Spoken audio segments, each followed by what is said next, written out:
အဓိကကဒီကနေဒါကိုခဏလေးနော် screen share လိုက်အောင်မယ်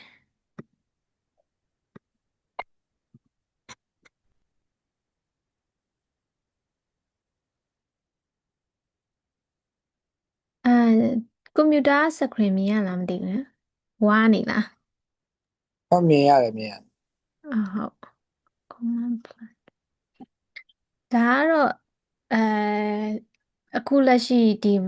ကနေဒါကို migrate လုပ်မယ်ဆိုရင်ဒီလမ်းကြောင်းတွေပေါ့နော်ဒါနံပါတ်1ချက်က expert entry ဆိုပြီးတော့ရှိတယ်ပြီးရင်အခု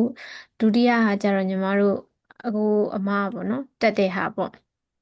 ဒီ student ဟုတ်ဟုတ် pathway ဆိုတဲ့ဟာနဲ့သွားတာနောက်တစ်ခုကကျတော့ဒီ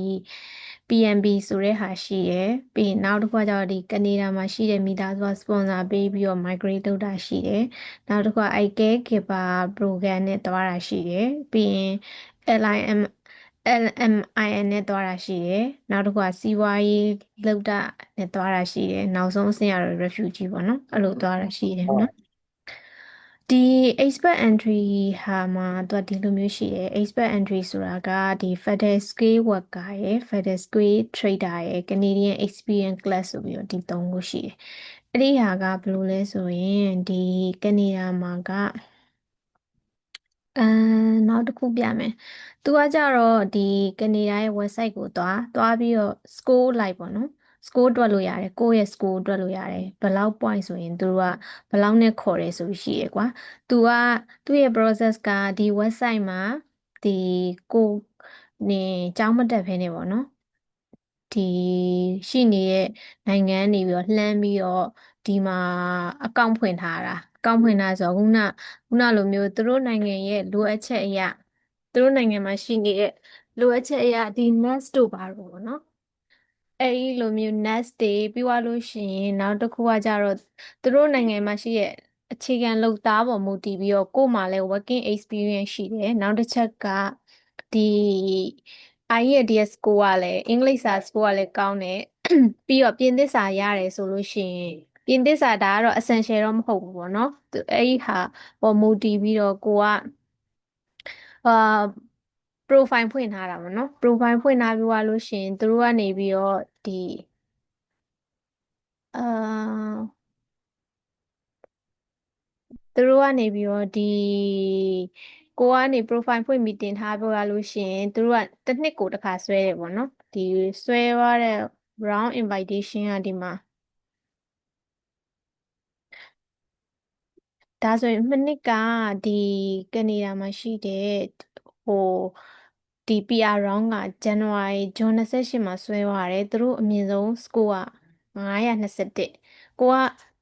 921ထက်ပိုပြီးတော့ရတယ်ဆိုလို့ရှိရင်ကိုက PR round ထဲမှာပါပြီးတော့ PR လျှောက်ပြီးတော့တခါတည်း PR invitation ရလို့ရှိရင်သူတို့ရှိကိုသွားလို့ရတယ်ဟိုရောက်မှကိုယ့်အကိုအလုပ်ထပ်ရှာပြီးတော့နေလို့ရတယ်ပေါ့နော်ဒါက ဒီ website မှာကိုယ့်ရဲ့ score ကိုသွားပြီးတော့တွက်လို့ရတယ်ပေါ့နော်ကိုက score ဘယ်လောက်ရှိလဲဆိုတဲ့ဟာ score calculator ဆိုပြီးတော့လေဒီအဲသူကဒီမှာရှိတဲ့ score ကဘာလဲဆိုရင်ကိုယ့်ရဲ့ education ရယ် language ရယ်အဲပြီးတော့နောက်တစ်ခုကအလုပ်ကိုင်ပေါ့နော်အလုပ်ကိုင်ပေါ်မူတည်ပြီးတော့သူတို့နိုင်ငံရဲ့လိုအပ်ချက်စက်တာမှာရှိနေတဲ့ကိုယ့်ရဲ့လိုအပ်ချက်စက်တာလိုအပ်ချက်ပေါ်မူတည်ပြီးတော့ကိုယ့်ရဲ့ working experience သူတို့နဲ့ကိုက်တယ်ပေါ့ဥပမာပြောရမယ်ဆိုရင်အမ်ဒီ geological ပေါ့နော်ဒီဘူမိဗေဒပညာရှင်ကိုကဘူမိဗေဒပညာရှင်သူတို့ရှိမှအရန်လိုအပ်နေရဆိုရင်ကိုကဒီဒီ expert entry နဲ့ဘာမှလည်းမလိုဘဲနဲ့ပေါ့နော်ဒီ profile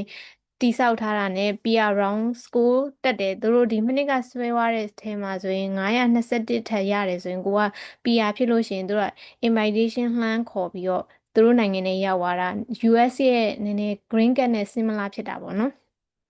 အဲ့တော့ဒီ website က free website ကိုယ့်ရဲ့ score ကိုဒီမှာသွားတွက်ကြည့်လို့ရတယ်ဒါကသူကကြတော့ဒီဟိုအလောက်ကိုင်းကိုယ့်ရဲ့အသက်ပြီးသွားလို့ရှိရင်ဒီမှာရှိတဲ့ဒီចောင်းပဲဘယ်လောက်ပြီးထားလဲအဲ့ပေါ်မူတည်ပြီးတော့ဟိုတွက်လိုက်လို့ရှိရင်ကွာဒီဥမာဒါညီမ ဟိုကရွေးလိုက်တာနော်ဥပမာပြင်သစ်စာရှိတယ် language တက်ကဒီမှာ speaking က6.5ရတယ် listening 7ပေါ့နော်ဒီက score ကောင်းလေဒီဘက်က reading language score ကိုကဒီမြင့်လေကိုယ့်ရဲ့အမှတ်ကပိုပြီးတော့ရတယ်ပေါ့နော်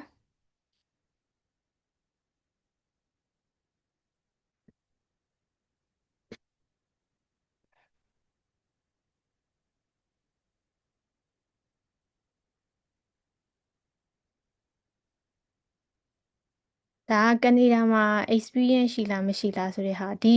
ဟာတစ်ချက်ကမတွက်ပြတော့ဘူးเนาะအဲ့မှာဆိုကိုကဟိုတွက်လိုက်လို့ရှိရင်ဒီ result ပေါ်နေမူတည်ပြီးတော့အမှတ်ဘယ်လောက်ရတယ်ဆိုတော့ထွက်လာတယ်ဥပမာဆိုရင်အခုညီမဒီတိုင်းရွေးလိုက်တာ240ကွာ240ဆိုလို့ရှိရင်သူတို့ရဲ့မနစ်ကခေါ်တဲ့ draw out ဆိုရင်မပါဘူးပေါ့အဲ့လိုမျိုးသူကကြတော့နည်းနည်းအချိန်ကြာတယ်ပေါ့နော်အချိန်ကြာတယ်ညီမတို့ကကြတော့ဒီ score နဲ့ညီမတို့မသွားခင်မှာတွက်ကြည့်လိုက်တဲ့အချိန်မှာအဲ score ကနည်းနေတယ်နည်းနေတဲ့အတွက်ဘာလုပ်လဲဆိုရင်ကျောင်းတက်ပြီးတော့ score တက်အောင်လုပ်ပြီးတော့ PR ဖြစ်ချင်လို့အဲ့လိုသွားတာပေါ့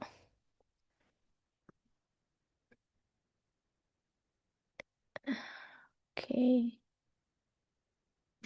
ဒါကကြတော့အခုနလိုမျိုးအခုလက်ရှိကနေဒါလိုရလာစရာမလိုဘဲနဲ့ကိုရှိနေတဲ့တိုင်းပြည်မှာပဲ working experience နဲ့ language IELTS ရဲ့ score ကောင်းတယ်ဆိုလို့ရှိရင်ဒီ PR stream ကိုတိုက်ရိုက်လာတဲ့ပုံစံပေါ့နော်ဒီ expert entry ဆိုတဲ့ဟာက တချို့စင်ကာပူက nurse တွေဆိုလို့ရှိရင်သူတို့ကဒီဒီပုံစံနဲ့တွားကြတာပေါ့နော်သူတို့မှာ working experience ရှိတယ်အင်္ဂလိပ်စာဖြေပြီးတော့သူတို့ကဒီမှာ profile စောက်ပြီးတော့ဒီက draw ကိုစောင့်နေတာပေါ့နော်ဒီက draw ကတစ်နှစ်ကိုဆွဲတဲ့ပုံမူတည်ပြီးသူတို့ score ကလည်းဒီဟိုမြင့်နေဆိုလို့ရှိရင်သူတို့က PR လျှောက်တယ် PR လျှောက်ပြီးသွားလို့ရှိရင်ဒီကနေဒါ government ကနေပြီးတော့ decision ချပြီးတော့ invitation ရတယ်ဆိုရင်အဲ့ဒီ invitation ပေါ်မူတည်ပြီးတော့ကနေဒါဝင်လာလို့ရတယ်အဲ့မှာမှဒီဟာကဒီ expert entry scale worker အောက်မှာက federal scale worker ဆိုပြီးရှိတယ် trader ဆိုပြီးရှိတယ် experience class ဆိုပြီးရှိတယ်အဲ့ဒါကြတော့ဒီခဏလေးနော်ပြီးရင်အဲ့ဒါပြန်ရှင်းပြမယ်နောက်နံပါတ်3ကကြတော့ PNB ကကြတော့ဒီတချို့ဒီမှာသူကလည်းကနေဒါကနိုင်ငံတော်တော်ကြီးရယ်ဆိုတော့သူ့ရဲ့ပြည်နယ်လိုက်ကို score သတ်မှတ်တာမတူဘူးပေါ့နော် Ontario ဆိုရင်ခုနမနှစ်ဒီနှစ်ဆိုရင်အဲ point က900နဲ့ဖြတ်တယ်ဆိုရင်ဒီ Avatar ဆိုလို့ရှိရင်သူ့ရဲ့ပုံမှာမူတည်ပြီးတော့သူကအမှတ်က300နဲ့ဖြတ်တယ်ဒါတွေကကြောင့်ရန်ရာသီဥတုကြမ်းပြီးတော့လူနေနေတဲ့ province တွေဆိုရင်သူတို့ကအမှတ်ကိုလျှော့ပြီးခေါ်တယ်အဲ့ပေါ်အတွက်ကိုဒီမှာ PNB program နဲ့ကိုကအာချိတ်ပြီးတော့သွားလို့ရတယ်ဒါကြတော့ကဲကေပါ program ကြတော့ဘယ်လိုမျိုးလဲဆိုလို့ရှိရင်ဒီဟာကအဲဒီဥမာဒီ home child care pilot program ရှိတယ် home support worker ဆိုပြီးရှိတယ်အဲ့ဒီ worker အဓိကဒီမှာအများဆုံးဟိုဟာဖြစ်တာမြန်မာတို့ဖိလစ်ပင်းတို့ပေါ့နော်သူတို့ကနေပြီးတော့ဟိုဒီ caregiver program နဲ့သူတို့အိမ်ဒီမှာကလေးကိုဒီမြန်မာလုပ်သားတွေဖိလစ်ပင်းလုပ်သားတွေခေါ်ထားတယ်ခေါ်ထားပြီးတော့သူတို့ကဒီစက်တာတွေကကြတော့သူတို့နိုင်ငံမှာအရန်လိုအပ်နေတဲ့အတွက်သူတို့ကဘာဖြစ်လဲဆိုရင်ဒီ caregiver child caregiver မှာသူက experience 2 year or 3 year ရှိတယ် home support worker မှာ2 year or 3 year ရှိတယ်ဆိုရင်သူတို့ကအဲ့ကနေဒါနိုင်ငံထဲမှာပဲလမ်းပြီးတော့ရှောက်လို့ရတယ်ဟိုဟာပြီးရရှောက်လို့ရတယ်ပေါ့နော်နောက်တစ်ခုကကြတော့ဒီ work permit သူကလည်းဘာဖြစ်လဲဆိုရင်ဒီခုနလိုမျိုးနောက်တစ်ခုသူတို့တရှိမှာကအဲဟိုအလုပ်ကို4ခုနဲ့ခွဲထားတယ်ပေါ့နော် first layer ကကြတော့ဒီဆရာဝန်တို့ nurse တို့ဒီပညာရှင်တွေပေါ့နော်နောက်တစ်ခုကကြတော့ second layer ရှိတယ် second layer engineering တို့ပါတော့တက် layer ကြတော့ဘယ်လိုမျိုးလဲဆိုလို့ရှိရင်ဒီ plumber တို့သူတို့ရဲ့ဟို အခြေခံလုပ်သားတွေပေါ့နော်ခန္ဓာကိုယ်အသုံးပြုပြီးတော့လုပ်ရတဲ့လုပ်သားတွေအတွက်ကအဲကြောင့်အရန်ဒမန်းများတယ်ကွာဒမန်းများတဲ့အချိန်ကြလို့ရှိရင်ဒီ job offer ရတယ်ကိုကနေပြီးတော့ဒီကနေဒါမှာရှိတဲ့အလုပ်ကိုလှမ်းလျှောက်တယ်လှမ်းလျှောက်ပြီးတော့ employer ကနေပြီးတော့ sponsor ပေးပြီးတော့လှမ်းခေါ်လိုက်တယ်ဆိုရင်ကိုကအဲ့ဒီ အဲ LMIA နဲ့ဝင်လာပြီးတော့ PR လျှောက်လို့ရတယ်ပေါ့အဲ့ဒါကြတော့ဒီ employer sponsor ပေးပြီးတော့ခေါ်တဲ့ stream ပေါ့နော်နောက် string ကကြတော့ဒါကဒီ business လောက်တာပေါ့နော်ဒါက business သမားတွေကတော့ဒါတထေးတွေပေါ့ဒါကတော့ကြော်လိုက်တော့မယ်ဘာလို့ဆိုကိုကပတ်စံအများကြီးရှိမှ migrate လုပ်လို့ရတဲ့ပုံစံမျိုးပေါ့နော်ဒါကနောက်ဆုံးကကြတော့ refugee ကကြတော့အဲ့လိုမျိုးဒီ danger ဖြစ်နေလို့ protest လုပ်ဖို့လိုတယ်ဆိုတဲ့ဟာမျိုးနဲ့ရှောက်တာပေါ့အမ်ဒီ Han လေးတို့ဘာလို့ဆိုရင်ဒီ program နဲ့လာတာပေါ့နော်ဒါပေမဲ့ဒါကကြတော့လေဟိုအရင်တော့မလွယ်ဘူးပေါ့နော်စောင့်ရတာပေါ့နော်အနည်းဆုံးတစ်နှစ်or 2 နှစ်လောက်တော့စောင့်ရတာပေါ့အာညီမဘက်ကပြောတဲ့ဟာကတော့ဒါပါပဲဘာမေးချင်တာရှိသေးလဲမသိဘူးဟယ်လို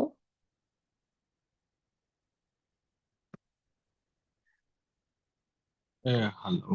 ဟုတ်ကဲ့ဟုတ်အဲ့ဒါဆိုရင်အခုတလောอืมဘယ်ကဘယ်အာဘယ်ဟာနဲ့ရှောက်ရင်ပိုအဆင်ပြေမလဲဘယ်ဟာနဲ့ရှောက်ရင်တော်တော်အာတော်တော်များများမြန်မာ passport နဲ့သိအဆင်ပြေလို့လေမြန်မာ passport နဲ့ကဒီပေါ့နော်အဓိကက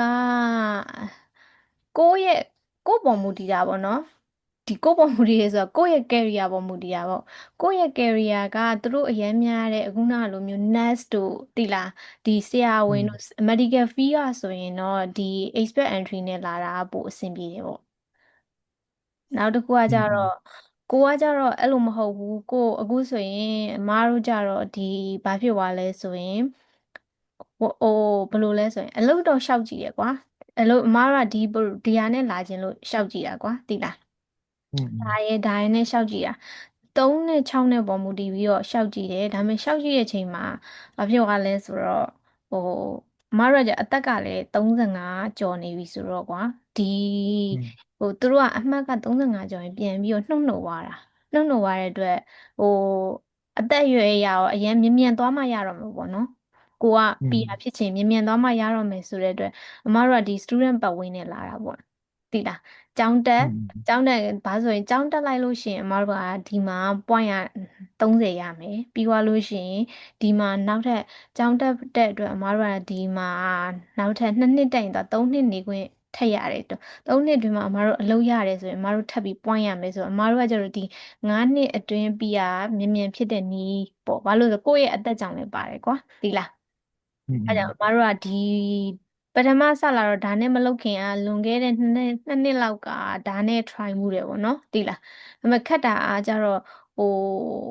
Windows ဖို့အရင်ခက်တယ်ပေါ့နော်။အမတို့က ID programmer ဆိုတော့ဒီမှာအိန္ဒိယရင်းနဲ့ရှင်ပြီးတော့တိုးရတဲ့အချိန်မှာအမတို့ဟိုကနေပြီးစင်ကာပူကနေလှမ်းပြီးတော့ရှောက်တယ်ဒါပေမဲ့အလုံးမရဘူးပေါ့နော်။ကိုကအလုံးရခဲ့ရင်တော့တစ်မျိုးပေါ့ဒီ program နဲ့လာမှာပေါ့ဒါကကိုယ့်ရဲ့ဟို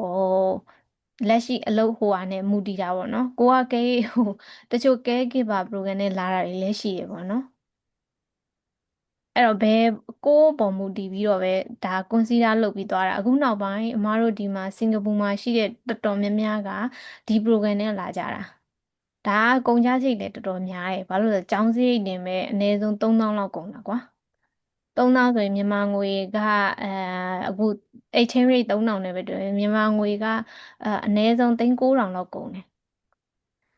အဲ့လိုမျိုးလုပ်ပြီးတော့လာကြတာဆိုတော့ဒီ program ကတော့နည်းနည်းဈေးကြီးတယ်အခုနကနံပါတ်2ချက်က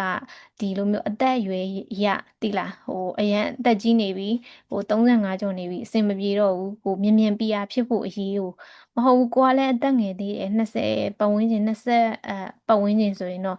အလုပ်သက်လည်းရှိရဆိုရင်တော့ဒီဟာတွေ try ထားပါတော့တချို့ကြတော့စင်ကာပူမှာရှိတယ်အမားတို့လိုမျိုးမဟုတ်ဘူးသူတို့ကတော့အသက်အရွယ်ရတော့နည်းနည်းတော့ရှိနေတယ်ဒါပေမဲ့သူတို့ကကြတော့ဒီဟာနဲ့ try နဲ့ဟာတော်တော်များများကအမသိလောက်က medical field ကလူတွေများတယ်ဘာလို့လဲဆိုသူတို့က demand များတဲ့အတွက်ကွာ อืมဒီ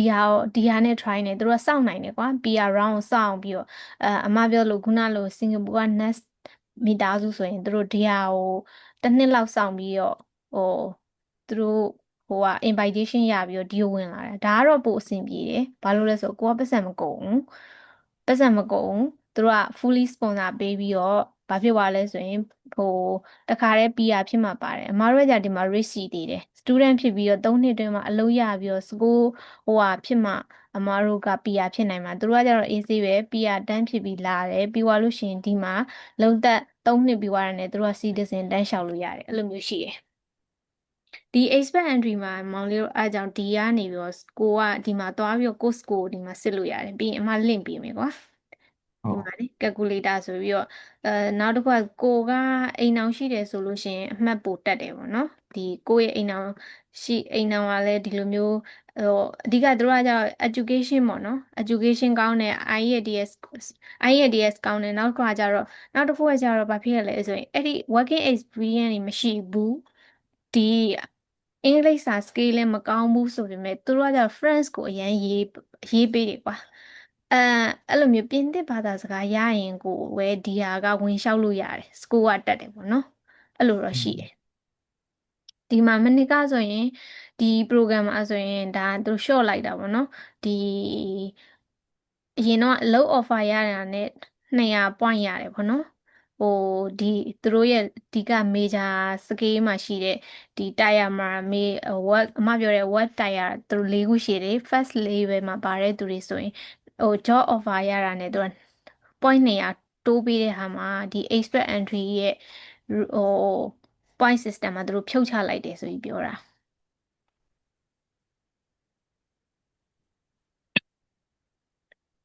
အဲတခြားဗာသိချင်တာရှိသေးလဲ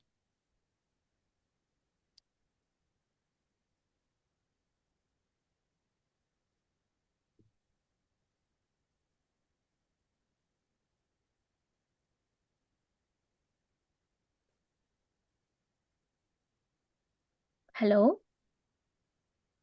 ဟယ်လိုဟုတ်ကဲ့တခြားရတာတိတ်မရှိပါဘူးဘယ်လို plan နဲ့လာဖို့တစ်ချက်စဉ်းစားထားကြတာလဲမောင်လေးကအာကျောင်းတက်ပြီးမှလုပ်ရရင်တော့စင်အပြတာပေါ့နော်မ်အဓိကအသက်35အောက်ငယ်တယ်ဆိုရင်တော့အဆင်ပြေတယ်ဒီမှာကဟိုကနေဒါကကြတော့ဒီတစ်ကမ္ဘာလုံးဝင်တိုးတာပေါ့နော်အဓိကပထမကကြတော့အိန္ဒိယတွေရမ်းများတယ်အိန္ဒိယတွေကသူတို့ဘာလုပ်လဲသူတို့ရှိမှာကျောင်းတက်ပြီးသွားတယ်10တန်းအောင်ပြီးတော့ဒီပလိုမာသူတို့2နှစ်3နှစ် program ပြီးသွားတယ်ねဒီဘက်ကိုတန်းလာပြီးတော့သူ migrate လုပ်ကြတာကွာသူတို့က default တခြားဘယ်နိုင်ငံမှမသွားဘူးခုနဟိုတနေ့ကအမ share ထားတဲ့ program မှာဆိုအဲ့ကျောင်းတက်တယ်ဆိုရင်သူတို့ကတခုကောင်းတာသူတို့ government ကloan ထုတ်ပေးရပေါ့နော်ချေးငွေထုတ်ပေးရအဲ့တော့ချေးငွေထုတ်ပြီးတော့အဲ့ချေးငွေနဲ့သူတို့ကဒီကိုလာပြီးတော့ကျောင်းတက်ပြီးတော့ပတ်တိုင်းလုပ်ပြီးတော့အလုပ်ပြန်ရှာပြီးသူတို့ဟို PR ဖြစ်တဲ့နေကိုသွားကြတာပေါ့နော်သူတို့ကအဲ့ဟိုဖိလစ်ပိန်းနေလာတယ်နောက်တစ်ခုကနိုင်ဂျီးရီးယားတို့ဒီအမ Middle East ကလူတွေလာကြတယ်သူတို့ကကြတော့ဘာဖြစ်လဲလာတာကြတော့သူတို့အတွက်က PR ဖြစ်ဖို့မဟုတ်ဘူးသူတို့ကဒီလာပြီးတော့သူတို့စီးပွားရေးလုပ်လို့ကောင်းလို့စီးပွားရေးလာလုပ်ကြတယ်အဲ့ဒါလောက်ပဲသူတို့လုပ်ပြီးရင်သူတို့ကအချိန်ကြီးတစ်ခုလောက်ရပြီဆိုသူတို့ကပြန်တာပေါ့နော်အမတို့ကနံပါတ်1ချက်ကစီးပွားရေးလည်းလုပ်ရမယ်ပြီးရင်နံပါတ်2ကအဲ့လိုမျိုးမြန်မာနိုင်ငံရဲ့အခြေအနေကြောင့်မပြန်ခြင်းမင်းနဲ့အဲ့လိုမျိုးလုပ်ချင်တာပေါ့နော်ဟုတ်ဟုတ်อืมအဲ့တော့ကိုယ့်ရဲ့အဓိကကိုယ့်ရဲ့ career နဲ့ကိုယ့်ရဲ့ score ကအရင်များတယ်ဆိုရင်တော့အမအကြံပေးချင်တာဒီမှာ profile ထောင်ထားလိုက်ပေါ့နော်သိလားတွက်อืมကြည့်လိုက်ကွာอืมတွက်ကြည့်လိုက်လို့ကိုယ့် score ကအရင်များတယ် score ကအရင်များတယ်ဆိုလို့ရှိရင်တော့ဒီမှာ profile ဆောင်ပြီးတော့သူတို့ withdraw လုပ်တဲ့ဟာကိုစောင့်ပြီးတော့သူတို့အနေဟိုနှစ်တိုင်းတစ်နှစ်ကို2 ခါလားမသိဘူး withdraw လုပ်တယ်ကွာသူတို့ round လှည့်အဲ့လိုလှည့်တဲ့အချိန်မှာကိုက invitation ရလို့ရှိရင်တော့လာတာပို့ပြီးတော့ကုန်ကြစရိတ်သက်သာဆုံးနဲ့သူတို့ဟို sponsor ပေးတယ်ပေါ့နော်သူတို့ကဟိုမသိတယ်ပထမဦးဆုံး invitation ရတယ်ဆိုရင်သူတို့ Canadian 9000စပြီးပေးတယ်သူက ဟော Canadian ဒေါ်လာလေပတ်စံ9000စอืมပေးတယ်ပြီးသွားလို့ရှိရင်သူတို့အလုပ်ဒီမှာ အလုပ်ရှာဖို့အတွက်ကိုသူတို့ကဒီ job အလုပ်ရှင်3လောက်နဲ့ interview ပေးတယ်ကွာအလုပ်မရရအောင်ရှာပေးတယ်ပေါ့ဒီလားအဲ့တော့ကိုယ့်အတွက်အလုပ်ကောဒီနေဖို့ရောစိတ်ပူစရာမလိုတော့ဘူးပေါ့နော်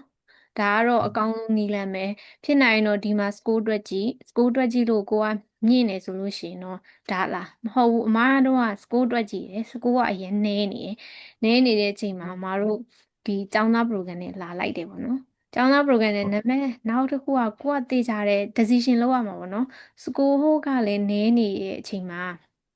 ဒီမှာ profile ဖွင့်ထားလို့ရှိရင်ဘာဖြစ်သွားလဲဆိုရင်အာကျောင်းလျှောက်တဲ့အချိန်ကျရင်နည်းနည်းလာပြီးတော့ impact ဖြစ်တယ်ဘာလို့လဲဆိုတော့ expert entry ကသူတို့ရှိမှ migrate လုပ်ချင်တယ်ဆိုပြီးတော့ကွာအာအဲ့ဒါနောက်မှပြောပြတော့မယ်ဟိုဘာလဲဆိုရင်ကို decision making ကဒီပေါ်မှာ motivate လုပ်ပေါ့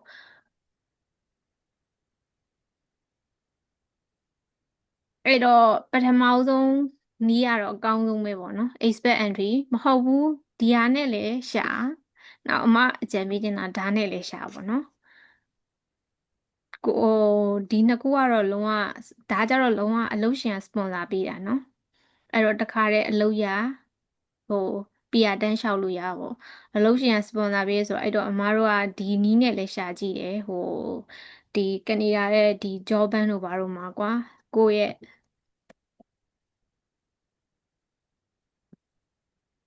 ဒီမှာကို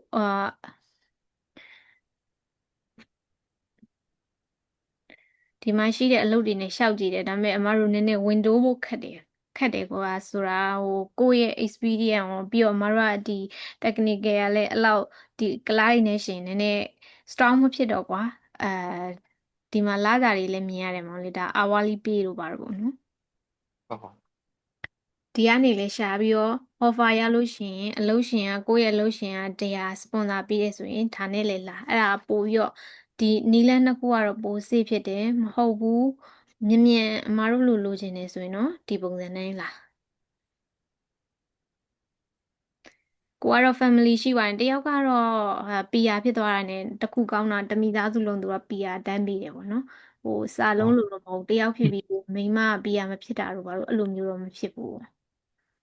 ဒါကြတော့နောက်ဆုံးဒီ refugee နဲ့ဒီဟာကကြတော့ဒီမှာရှိတဲ့ចောင်းသားတွေလောက်ကြတာပေါ့နော်ဟို3နှစ်တက်ပြီးွားတဲ့အချိန်မှာ9နှစ်ပြည့်သွားတယ်9နှစ်ပြည့်သွားတဲ့အချိန်မှာသူတို့ PR မဖြစ်သေးဘူးမဖြစ်သေးတဲ့အချိန်မှာသူတို့ကဒီဟာကိုရှောက်ကြတယ်ပေါ့မရှောက်ကြတာကိုကန်ဆိုးကျင်တာလားဘာလားတော့မသိဘူး2နှစ်ကစပြီးတော့ဒီចောင်းသားတွေចောင်းသားဆိုရင်ဒီဟာကိုရှောက်ခွင့်မပေးတော့ဘူးဆိုပြီးလုပ်တာอืมဟုတ်ကျောင်းသားမဟုတ်ဘူးဆိုရင်ဒီတန်းလျှောက်လို့ရတယ်ကွာကိုယ်နိုင်ငံနေပြီးတော့ဒါမှမဟုတ်တတိယနိုင်ငံမှာရှိနေတယ်ဆိုလို့ရှိရင်ကွာဒီဟာကိုဟိုတချို့အဲ့လိုမျိုးနည်းနည်းရည်စရာပြောရမယ်ဆိုအဲ့လိုဟိုဆန္ဒပြပွဲတွေမှာလက်သုံးချောင်းထောင်ထားတာတို့ဘာတို့အဲ့ဟာတွေပြပြီးတော့တချို့လျှောက်တယ်လျှောက်တဲ့အချိန်မှာရတဲ့သူတွေလည်းရှိတယ်ပေါ့နော်ဒီဟာနဲ့သွားတာဒီအမှသိဘူးတယ်ဟုတ်အဲ့ဒါဆိုကောင်းတာနံပါတ်1နဲ့နံပါတ်6เนาะမှာအာနံပါတ်1နံပါတ်1နဲ့နံပါတ်6နံပါတ်1ကအခုပြီးရင်ဒီဟာပြီးရင်မှလင့်ပေးမယ်ဒီ score အတွက်တဲ့ဟာလေဒီမှာရှိနေဟုတ်ဟုတ်သူ့ရဲ့သွားတဲ့ process ကဒီ score ရတယ်အဆင်ပြေတယ်ဆိုလို့ရှိရင်ဒီမှာ profile စောက်ဒါပေမဲ့ဒီကကျတော့ profile စောက်လို့ရှိရင်သူပတ်စံတော့ပေးရတယ်100လား150လားမသိဘူးပေးရတယ်တော်လာတာမှာဟုတ်တယ်ဟုတ်ကိုကအဲ့လိုမျိုး score မြင့်နဲ့တွက်ပြီးွားတယ်ဆိုရင်တော့ဒီဟာလောက်ထားတာအကောင်းဆုံးပဲပေါ့နော်อืมအဲ့ဆိုအရင်ဆုံးအဲ့ဒါလုပ်ပြီးမှ school တက်ပြီးမှချက်ရကိုကရင် မှာပေါ့နော် score ကို score ကလုံးဝအရမ်းမြင့်နေဆိုလို့ရှိရင်ဒီ document တွေcreate လုပ်ပြီးတော့ profile တင်ထားလိုက်ပေါ့ profile တင်ထားပြီးသူတို့ကဒီနေ့ဇွန်26မှာဟို withdraw လုပ်ရတယ်ဆိုရင်နောက်နှစ်အဲဥမာဒီနှစ်ဆိုရင်ဒီဒီဇင်ဘာနိုဝင်ဘာလောက်ဆိုဒုတိယတစ်ကြိမ် draw လုပ်တယ်ကွာသူတို့ draw လုပ်တဲ့ point ကဒီနှစ် draw လုပ်တဲ့ point ကဆိုရင်ခုနကပြောလို့ဟို3000နဲ့3000မဟုတ် sorry point 921နဲ့ကို point က921တို့930တို့ရှိနေလို့ရှရင်ကိုကအော်တိုပါပြီလို့လုပ်လို့ရပြီကွာသိလားအဲ့ကြရင်ဟုတ်ဟုတ်ကိုကကိုပဲ PR ကိုဖောင်တင်ပြီးရှောက်อ่ะအဓိကက point ကိုကြည့်လိုက် သူ့ရဲ့ point နဲ့ကို calculate ထားတဲ့ point ကများတယ်ဆိုလို့ရှိရင် PR လျှောက်သူတို့က PR လျှောက်ပြီးရင်သူတို့ကနေပြီးတော့ approve ဖြစ်တယ်ဆိုရင်သူတို့ကနေပြီးတော့ခုနလေယာဉ်စရိတ်လည်းပေးတယ်နောက်တစ်ခုကကျတော့ဒီမှာဒီအလုပ်ရှင်လည်းရှာပေးတယ်သူတို့ initial ပတ်စံလည်းပေးတယ်အဲ့လိုလုပ်တာပေါ့နော် ဟုတ်ကဲ့ อืมအဲ့တော့ဒီ expect entry နဲ့ဟိုပါဖြစ်ဒီကကျတော့နည်းနည်းပတ်စံကုန်နေပေါ့နော်ပတ်စံကုန်နေအားကြောင့်တစ်ချက်ကိုယ့်ရဲ့အမားကျတော့ဒါအမားရဲ့အသက်နဲ့ဒီဖြစ်လာတဲ့ပုံမူဒီဟာကိုစာလုံးကတော်တော်များများဒါကိုရွေးပြီးတော့လာကြတာပေါ့ဘာလို့လဲဆိုတော့သူတို့ကစင်ကာပူမှာလှုပ်လာပြီးတော့ပတ်စံလည်းအတိုင်းအတာတစ်ခုထိစုမိနေပြီဆိုတော့ကွာဒီလားပြီးစုမိနေတဲ့အပေါ်မှာအသက်ကလည်းနည်းနည်း over 35တို့34တို့ဖြစ်နေတဲ့အချိန်မှာတော့ဒီဟာကိုရွေးပြီးတော့လာကြရတာပေါ့အဲ့လိုမျိုးဘယ်သူမှတော့ဒါကိုပတ်စံကုန်ခံပြီးမလာခြင်းဘူးပေါ့နော်နောက်တစ်ခုကကျတော့ကျောင်းသားတွေအတွက်ကောင်းတာပေါ့နော်ကိုကနိုင်ငံခြားမှာကျောင်းတက်ချင်နေဆိုလို့ရှိရင်စင်ကာပူတို့ဘာလို့တက်မယ်စင်ကာပူကဘာကြတော့တက်ရင်မပေးဘူးကွာကျောင်းပြီးလည်းပြီးရမရဘူးဒါဆိုရင်ဒီ program နဲ့လာခဲ့တယ်ဆိုလို့ရှိရင်တော့ကိုကအကြောင်းပြီး25လောက်နဲ့အဲ့လို PR တန်းဖြစ်အဲ့လိုမျိုးတော့ရှိတာပေါ့နော်ဟုတ်ဟုတ်အဓိကဒီမှာ PR ဘာကြောင့်ဖြစ်ချင်လဲဆိုရင်ဟာအဓိက medical ပေါ့နော်ကျန်းမာရေး free ပြီးရင်ကိုယ့်ရဲ့ family နဲ့ migrate လုပ်ချင်တဲ့သူတွေကကျောင်းသားက free ပေါ့နော်အဓိကစာလုံးကသူတွေကအဲ့ပေါ်မူတည်ပြီးတော့ဒီနိုင်ငံကိုရွေးတာပေါ့ဟိုမှာကင်ဆာဖြစ်ရင်ဆေးတစ်လုံး1000လောက်ရှိရယ်ကွာ1000ဆိုလို့ရှိရင်မြန်မာငွေ3000လောက်ရှိရယ်ပေါ့နော်အဲ့ဒါကြောင့်နောက်တစ်ခုကကျတော့ကျောင်းသားတွေရဲ့ကျူရှင်လကတို့ဘာတို့ကတစ်လောက်2000ဆိုတော့အနည်းဆုံးသိန်းက60လောက်ကုန်နေတဲ့အတွက်သူတို့ဝင်ငွေနဲ့ဒီကလေးတွေကျောင်းကြီးလာလို့ရှိရင်ကွာသူတို့အတန်းကြီးလာရင်သူတို့မလိုက်နိုင်တော့ဘူးအဲ့အတွက်ရေရှည်စဉ်းစားပြီးတော့ဒီကိုလာတာဘာလို့ဆိုရင်အဓိကအဲ့ဒီ medical free ဖြစ်တယ်ပြီးရင်ကျောင်းလကဒီမှာပေးစရာမလိုဘူးအဲ့ဒါပေါ်မူတည်ပြီးတော့ဒီနိုင်ငံကို migrate လုပ်ကြတာပေါ့อืมဟုတ်ဟုတ်အဲ့ဒီရဲ့ benefit တွေလိုချင်လို့ migrate လုပ်တာကွာအဓိကနောက်တစ်ခုကကျတော့ဓာတ်ကကျတော့လစာကကျတော့ဒီကျန်တဲ့နိုင်ငံတွေနဲ့တော့မသိဘူးကွာစာလုံးတွေကကျတော့တိတ်မကွာဘူးပေါ့နော်စာလုံးမှာကဒီအခြေခံလုပ်သားတယောက်ကဟာပေါ့အာ3300လောက်ရတယ်ဆိုရင်လေဒီမှာလည်း3300လောက်ရတယ်ပြောဒါပေမဲ့ tax ကရှိသေးတယ်ကွာသူက tax ပါထပ်ဖြတ်တော့အမ်တိတ်ပြီးတော့မကွာဘူးဒါပေမဲ့ကိုက professional ရန်ဖြစ်နေတယ်ဆိုလို့ရှိရင်တော့အနည်းဆုံး6000 9000လောက်တော့ဒီမှာရတယ်ပေါ့အဲ့ဒါရှိရနောက်တစ်ခုကကျတော့ဒီမှာရှိတဲ့ဒီပတ်စံကအခြေခံဒီပတ်တိုင်းလုပ်တယ်ပေါ့နော်ပတ်တိုင်းလုပ်ရင်တစ်နာရီကို$18လောက်ရတယ်အမားတို့စာလုံးမှာဆိုရင်ဒီတစ်နာရီကိုဒီ minimum wages ကဒီ5ကျပ်$9 $10လောက်ပဲရှိရကွာဒီမှာကျရင်တစ်နာရီကို$18စတယ်ဆိုတော့အဲ့လိုမျိုးတစ်နေ့ကို10နာရီလောက်လုပ်တယ်ဆိုရင်ကိုက180ဆိုရင်မြန်မာငွေ4-5သိန်းရနေပြီကွာအဲ့တော့အဓိကနောက်တစ်ခုကကျတော့အဲ့လိုမျိုး middle ears လူတွေကျတော့အဲ့ဒီဟာကိုမူတည်ပြီးတော့သူတို့ပတ်စံရှာခြင်းတဲ့အတွက်ဒီကိုလာတယ်ပေါ့နော်သူကပတ်စံလဲရတယ်အခွန်လဲဈေးကြီးတယ်ပေါ့နော်ဟုတ်อืมအာโอเคမေးစရာမရှိဘူးဆိုရင်တော့အမခဏနေ meeting အပ်လိုက်တော့မယ်နော် ဟုတ်ဟုတ်အဲ့ဆိုအမှဝါတင်းလေးတစ်ချက်လောက်နော်အာ link ပို့ပေးမယ်နော် link ပို့ပေးမယ်မောင်ဟုတ်ကဲ့လေးကိုပဲပို့လိုက်မယ်နော်မောင်လေးတယောက်ကိုပဲပို့လိုက်မယ်မနဲ့ဟုတ်ဖြစ်ဟုတ်ဟုတ်ကဲ့ပါဟုတ်ကဲ့ကျေးဇူးပါအဲ့ဒါဆိုရင် meeting အပ်လိုက်ပါတော့မယ်好好好，ကျေးဇူးတင်ပါတယ်အမလေးဟုတ်ကဲ့